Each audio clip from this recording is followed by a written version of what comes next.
Bon voilà, c'est comme ça, j'étais posé chez moi un dimanche, j'ai eu la chance de coiffer un Américain qu'on appelle Exhibit.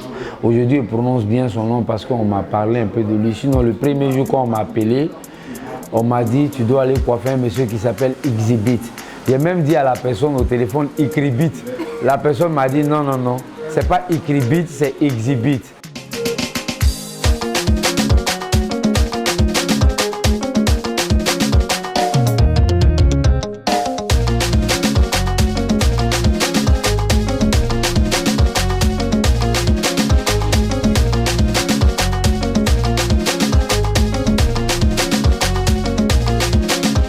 Bon, je ne suis plus à présenter. Hein. Mon nom à l'état civil. Les gens ne savent pas, mais aujourd'hui ils vont savoir. Le nom c'est Youssouf, prénom c'est Suleiman. Ouais, je suis nigérien, mais né en Côte d'Ivoire, grandi en Côte d'Ivoire, fait toutes mes études en Côte d'Ivoire. Je suis né le 22 4e mois 1973 à Abidjan, plus précisément à Trècheville. Et mon surnom, c'est Billy Hanson, coiffeur des stars. L'homme qui connaît, il connaît. Quand tu vois le visage de la main, tu connais. C'est un homme dur. Ce qui m'a mené dans ce boulot, d'abord, je jouais au basket. Après le basket, j'ai laissé le basket. J'ai vu qu'il n'y avait pas l'argent dans le sport.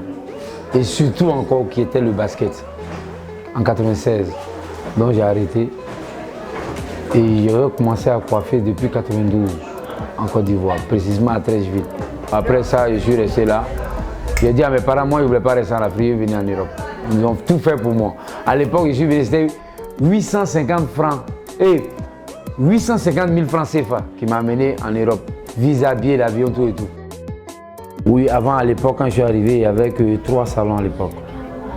Ouais, Sky Coiffure, Jolie, Belle, et il y a un autre que j'ai oublié le nom. Ça, moi, j'étais à Sky Coiffure. On a beaucoup galéré. Hein. D'abord, quand on vient en France, tout le monde connaît, il y a les histoires des papiers avant d'avoir les papiers, tout et tout. Il y a des gens qui ont commencé ici comme des rabatteurs, qui ramènent les clients dans les salons. Et quand tu es comme rabatteur, c'est comme tu viens d'arriver. Donc c'est un peu du cache-cache on fait, tu vois. Et après, maintenant, quand tu as les papiers, si le patron te fait confiance, il peut te mettre comme responsable du salon, les trucs comme ça. Et puis ainsi de suite, ça s'en va. Et si tu persévères, toi-même, un jour, tu peux avoir pour toi, c'est comme ça. Mais il y a des gens qui viennent directement, ils sont coiffeurs, tels que moi. Moi, je n'ai jamais été rabatteur, je suis venu tout de suite. Premier salon, j'ai eu ça grâce à un vieux père qu'on appelle Bobby, il est petit détail. Propriétaire d'un grand club à Abidjan, on m'appelle Africa Sport. Et le vieux, quand il m'a vu, il a aimé vraiment ma tête, il m'a dit, toi tu es un bon petit Ivoirien. Et il a tout fait, j'ai eu une place tout de suite dans le salon. Et il me donnait tous les clients à la fin. C'est moi qui coiffais parce qu'il voulait que je gagnais beaucoup d'argent. Et mon premier salaire en France, c'était 1750 francs à l'époque, qui est 175 000 francs CFA, qui est le salaire des grands types en Côte d'Ivoire. Et quand il a vu ce salaire-là, il dit que personne ne pourra me donner ça à main propre comme ça en Côte d'Ivoire à l'époque. Donc j'étais très fier de moi. Tous les stars, ils entendent mon nom depuis la Côte d'Ivoire et depuis l'Afrique. Serge Beno, c'est mon petit frère, j'aime sa musique, c'est mon petit. L'homme qui l'a envoyé la première fois dans mon salon à moi pour se coiffer, c'était DJ Arafat. Et DJ Arafat, c'est Daouda Faraya et Yao, quelque chose, Yao là qui me l'ont présenté. Il a aimé ma tête, il est resté auprès de moi comme mon petit. Sa première fois de venir ici, c'était en 2004. Il dormait chez moi, DJ Arafat. Donc c'est Arafat, on peut dire en gros, qui m'a plus montré tout cela. Mais avant cela, avant de lui le connaître, j'ai connu DJ Jacob en premier.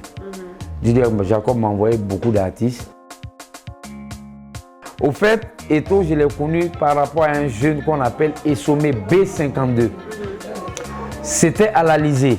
Avant l'Alizé d'abord, il y avait l'Atlantis. Toujours où on a vraiment mis le coupé décalé en haut. Parce que nous avons été quand même les créateurs de ce mouvement qu'on appelle coupé décalé. Et ça a été créé ici grâce à mon ami qu'on appelle Stéphane Doucouré Amidou, dit Doub Saga. Donc c'est grâce à ce mouvement même, Dieu a fait que j'ai été encore connu. Donc quand il m'a présenté et tout, on a commencé à échanger dans le langage bizarre on appelle ça Bidjin du Cameroun. On a échangé, lui aussi, bon, il a fait rigoler. Et il m'a appelé, il m'a dit viens me coiffer. Quand il était à l'Inter, il a fini de le coiffer. Il a même cru que le chauffeur il a pris dans mon argent parce que l'enveloppe était fermée. Il m'a dit si tu te réveilles ce matin, je vais laisser tout ce que je dois laisser au chauffeur, il va te déposer à l'aéroport. J'ouvre l'enveloppe, j'ai coulé les lames, je ne vous dis pas aussi la somme. Je ne peux pas croire que c'est une coiffure de 5 minutes qui me fait avoir cette somme. La semaine passée même, j'ai eu mon salaire du mois. Avec une seule tête.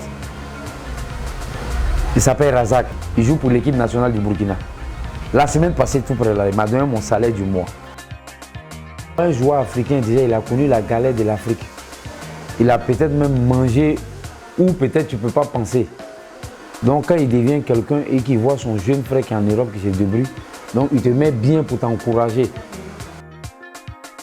Aujourd'hui en Afrique, on dit les blancs ci, les blancs ça, ou bien l'Europe ci, l'Europe ça, mais peut-être près de 49% de l'Afrique souhaite se retrouver en Europe un jour.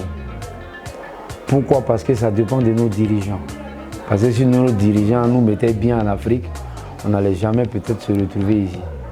Moi, si c'était à refaire, j'allais rester en Afrique. Parce qu'il y a des amis aujourd'hui là qui ont leur propre maison, qui ont des grosses cylindrées, qui ont des grosses voitures.